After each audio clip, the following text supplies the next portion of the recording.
What up, YouTube? Big T.O. Heavy Bag.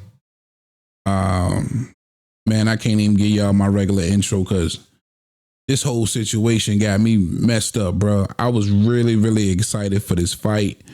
And unfortunately for myself, having a relationship I do have with Team Norman, I'm extremely upset for them. And it's just an unfortunate situation. I'm gonna continuously say this.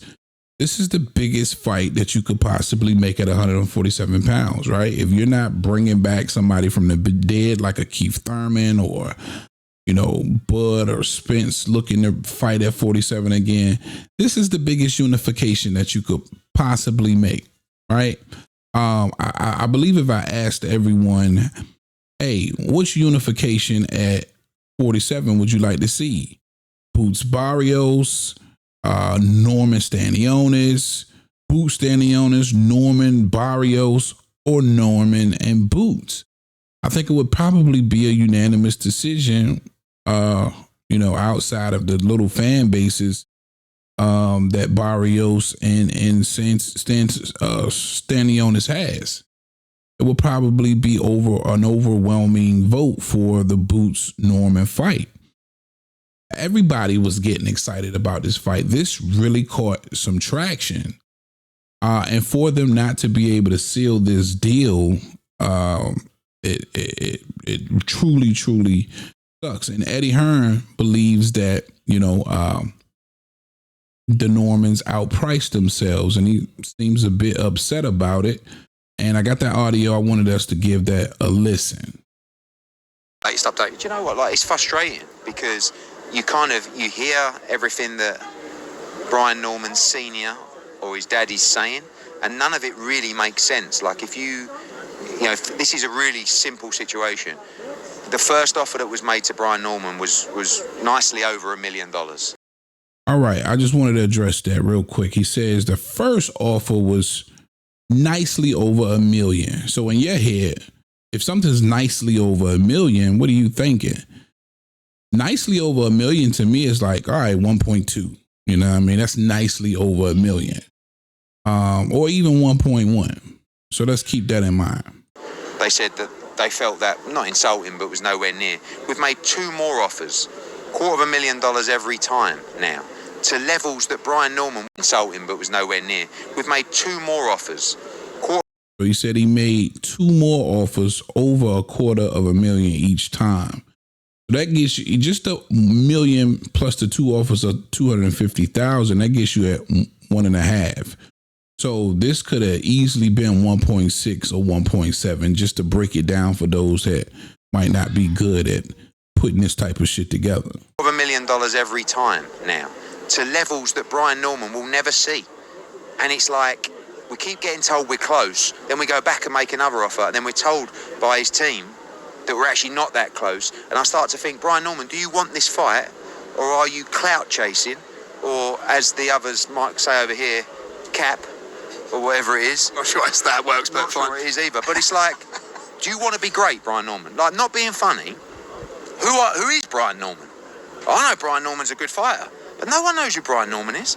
We're giving you a bucket load of money and an opportunity for you to unify the division against, in my opinion, one of the top pound-for-pound fighters in the world. Now, you say Boots is overrated. You say he's not the bogeyman. Then why wouldn't you take this bucket load of money to prove that you're the best welterweight in the world? So let's just stop with the interviews online.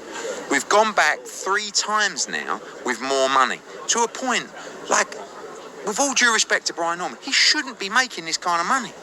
But we're ready and we're prepared to pay him it. And then we get told, oh, you're miles off. It's like, we just saw an interview with this guy saying we're right close. We've just gone back with another $250,000, and now you're telling us we're miles away. So I don't believe the bullshit of Brian Norman and the team. If you want the fight, you would have taken the fight. And now, we're in a situation where the IBF, which is absolutely ridiculous, has ordered Trudezian to fight. The rematch. Listen, the kid's a good fighter. Boots has already beaten him. The IBF have got to stop with this. They're ruining boxing by ordering fights that people really don't want to see, especially when he's already beaten him. So we may vacate the belt, and we may do something different, because Boots has got to prove to the world how great he is. We may fight Trudezian. and we might just get it out of the way. But Brian Norman has missed the boat, and now he's got to go and fight someone for peanuts that no one's ever heard of. Bootsy's all right. Bootsy's on a fortune. But Brian Norman had the chance to prove himself as a superstar, and they dropped the ball. And I hate all this stuff. The dad's going on, giving these interviews, and like, you're not even in a conversation. We've never had a conversation with a dad. Very frustrating. Brian Norman. Hey, and that was Eddie Hearn's thoughts. And I got to be honest, I agree with some of the points that he made. And I can remember kind of having the same thoughts when the offer came from Devin Haney to Shakur Stevenson, and it was for undisputed, and that fight being turned down publicly by Shakur Stevenson, even though I don't think they went as deep as these negotiations. But in my head, I'm like, yo, it's for undisputed, right? This is a crazy opportunity. It really doesn't matter what they're trying to pay you. You just want the opportunity, especially if, you feel like you can win, if you're that confident in your ability. And that's the first thing that popped in my head with this. It's like, yo, it's a unification versus Boots. Team Norman is, confident in their abilities. You jump at this chance. And this was before I even knew what the numbers were. And now that we've done some simple math with Boots earning around $3.3 million in this last fight, and him being offered, Brian Norman Jr. being offered around half of that, we know, and given what Eddie Hearn said, that we know he's been offered somewhere between 1.5 and 1.7 million for this fight. Now, a lot of people are going to say, hey, what did Brian Norman make in his last fight? And that is reportedly around $200K, right? For the Santion fight, he made maybe around $200K. Let's just say $200K. And then you do the math and you say, well, if he made $200K his last fight, and his first go round as a champion is in, not even arguably, it's versus whom the consensus believes is the best guy in the division, whom Eddie Hearn himself says he believes is a pound for pound fighter. You factor all of that in. But if you're getting offered, let's just say bare minimum, or the bare, their cutoff point was 1.5. You got to say 2, 4, 6, 8, 10, 12. You're talking about at least 7.5 times more than the last purse you made. You're getting paid 7.5 times more than what you made your last fight. And again, a lot of people, include myself, going to look at that and say, all right, I don't give a damn what Boots is making. I'm about to make 7.5 times more, right? And to be honest, again, I got to agree with Eddie. When would be the next time that you would make this kind of money? But on the flip side, you got to understand, Brian Norman Jr. is the youngest champion out there. Ton of confidence. He's young, only 23 years old. If he keeps his head down, keep winning, keep defending, opportunities will come. All right. And also for his father, Brian Norman Sr., he was thinking a little bit differently. And shout out Mark Nash TV. He was able to express exactly how he was feeling in a live last night. And it wasn't so much more about how he felt as a risk taker, but how he felt as a father with his 23-year-old son in this position. and he elaborated a little bit more. I definitely wanted you guys to give this a listen. That's where the man in me, the ego in me, that's where the man in me and the ego in me collide with each other. I'm absolutely with you, and I absolutely agree with what you just said about if you know you can beat him, go beat him, and then you the man. That's where I'm at war with myself. You understand? That's the man in me speaking. But the man in me speaking said exactly what you said. The father in me says, I can't let my son go out like this. I can't let my son, what if the father in me, I'm a risk taker. I put my son is in boxing, for Christ's sake. So I put my son in danger all the time. But the father in me says, would the father be in the guider, meaning I'm his guidance too, who says, damn, what if I put him in this fight and he get fucking lowball and something, like I said, something happens to him and they rob him. Then I got him so he get hurt.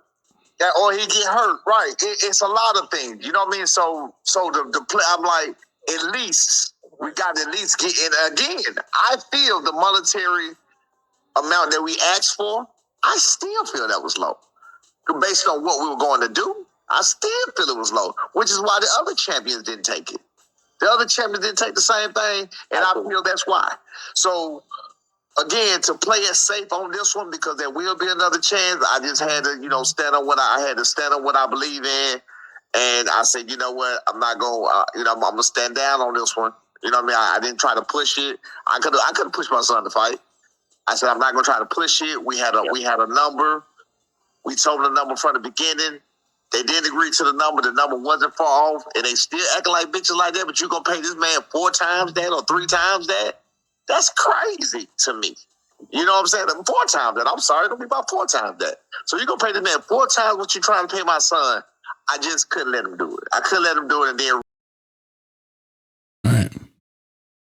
So from that father standpoint, he felt like, hey, this is a hell of a risk we taking.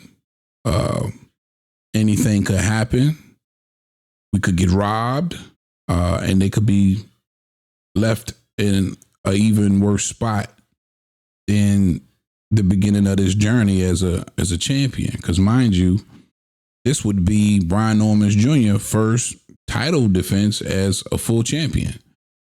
And I'm sure as a father, a lot of things, a lot of different scenarios has played through his mind.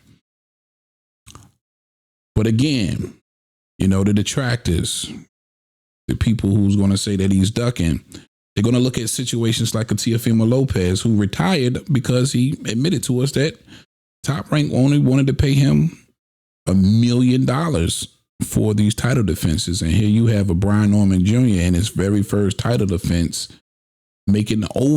potentially making over $1 million, right? It's so many different things that's going to get brought up to compare to this situation to eventually call him a duck. And that was my fear. Again, having a relationship I have with Team Norman, that was my fear. I was like, man, it's got to be a way to come out of this thing looking like the boogeyman. And I believe, and I want to say that their magic number was probably 2 million, right? And getting damn close. And in my honest opinion,